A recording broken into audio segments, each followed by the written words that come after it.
Yoshua का ग्रंथ। उत्तरी प्रदेश पर विजय। अध्याय 11। उत्तरी प्रदेश के राजा। जब हासोर के राजा याबीन ने यह सुना, तब उसने मादोन के राजा योबाब, शिमरोन के राजा, अक्षाफ के राजा और उत्तरी पहाड़ी प्रदेश में, किन्नेरोत के दक्षिणी अराबा में, निचले प्रदेश में, पश्चिम दिशा के दौर के आसपास रहने वाले राजाओं, पूर्व और पश्चिम में रहने वाले कनानियों, अमोरियों, हित्तियों, परिज्जियों, पहाड़ी प्रदेश में रहने वाले यबूसियों और मिस्पा प्रदेश में हेर्मोन की तलहटी में रहने वाले हिव्वियों को बुला भेजा। वे अपनी सारी सेनाएं लेकर चल पड़े। समुद्र तट के रेत कणों के समान एक बड़ी सेना एकत्रित हो गई और उनके साथ बड़ी संख्या में घोड़े और रथ भी। उन सब राजाओं ने अपनी सेनाएं सम्मिलित कर कूच किया और इजराइलियों के विरुद्ध लड़ने मेरोम के जलाशय के पास पड़ाव डाला। राजाओं के गुट पर योशुआ की विजय। प्रभु ने योशुआ से कहा, उनसे नहीं डरो। मैं कल इस समय तक उन सबों को इजराइलियों के हवाले करूंगा और वे मारे जाएंगे। तुम उनके घोड़ों की नस काट कर उन्हें पंगु बना दोगे और उनका रथ जला दोगे।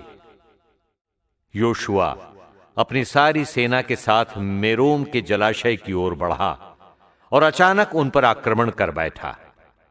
प्रभु ने उन्हें इजराइलियों के हाथ दे दिया। उन्होंने उन्हें पराजित कर उनका पीछा महासीदोन, मिस्रफोत मईम और पूर्व दिशा के मिस्पा की घाटी तक किया। उन्होंने उनको इस प्रकार हरा दिया कि कोई भी जीवित नहीं रहा। प्रभु ने योशुआ को जैसी आज्ञा दी थी, उसने वैसा ही किया। उसने उनके घोड़ों को पंगु कर दिया और उनके रथ जला डाले। हासोर तथा अन्य नगरों पर विजय। तब योशुआ पीछे मुड़ा और उसने हासोर को अधिकार में कर लिया। उसने उसके राजा को तलवार से मार डाला। पहले हासोर उन सब राज्यों का केंद्र था। उन्होंने वहां रहने वाले सब प्राणियों का संहार किया और उन्हें तलवार के घाट उतार दिया। कोई भी प्राणी शेष न रहा। बाद में उसने हासोर को जलाकर भस्म कर दिया।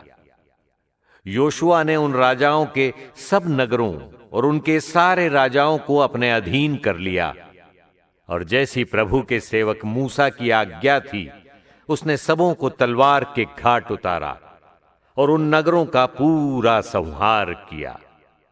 हासोर के अतिरिक्त जिसे योशुआ ने जलाया था, इजराइल ने टीलों पर बसे हुए अन्य नगरों में से किसी को नहीं जलाया। इजराइलियों ने उन नगरों का सारा माल और उनके पशु लूट लिए और सब निवासियों को तलवार के घाट उतारा।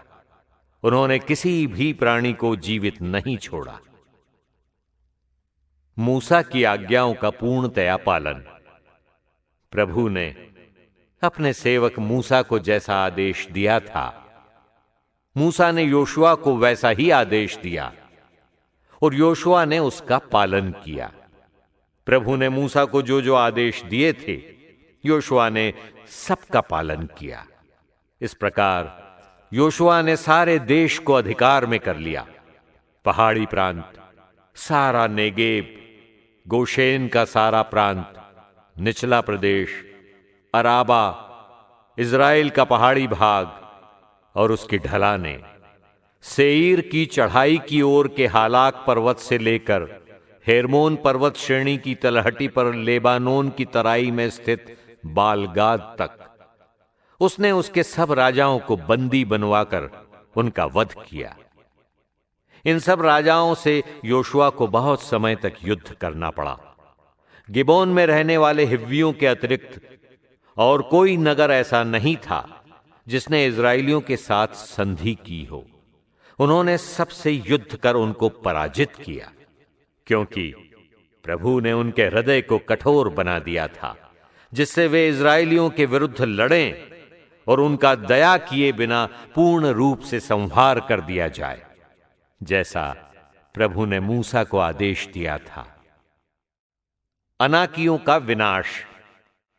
उस समय योशुआ ने प्रस्थान किया और पहाड़ी प्रदेश हेब्रोन, दबीर, अनाब तथा यूदा के सारे पहाड़ी प्रांत में और इज़राइल के सारे पहाड़ी प्रांत में अनाकियों का विनाश किया। योशुआ ने उनका और उनके नगरों का संहार किया।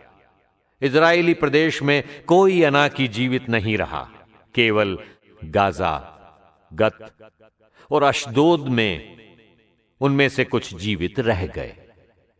प्रभु ने मूसा को जैसा आदेश दिया था उसके अनुसार योशुआ ने सारा देश अधिकार में कर लिया और उसे विभाजित कर इज़राइली वंशों को विरासत के रूप में दे दिया। इसके बाद युद्ध समाप्त हुआ और देश को शांति मिली। योशुआ अध्याय 11 की व्याख्या। सारांश। योशुआ ने हाजोर के राजा और उत्तर के अन्य राजाओं के खिलाफ लड़ाई लड़ी। ईश्वर के निर्देशानुसार योशुआ ने उनके रथों और घोड़ों को नष्ट कर दिया। इस्राएल ने पूरे उत्तर क्षेत्र को जीत लिया। विस्तृत व्याख्या। ईश्वर का निर्देश और योशुआ की आज्ञाकारिता। ईश्वर ने योशुआ से शत्रुओं के खिलाफ न डरने को कहा। योशुआ ने हर कदम ईश्वर के निर्देशानुसार उठाया, जो हमें आज्ञाकारिता और विश्वास का पाठ सिखाता है। हाजोर का विनाश। हाजोर नगर को जला दिया गया और इसके राजा को मारा गया। यह दर्शाता है कि ईश्वर उन लोगों को दंडित करता है जो उसके लोगों के खिलाफ खड़े होते हैं। इस्राएल की विजय। योशुआ और इस्राएलियों ने पूरे उत्तर क्षेत्र को जीतकर ईश्वर की शक्ति और वफादारी का प्रमाण दिया। यह हमें सिखाता है कि ईश्वर के साथ कोई भी बाधा असंभव नहीं है।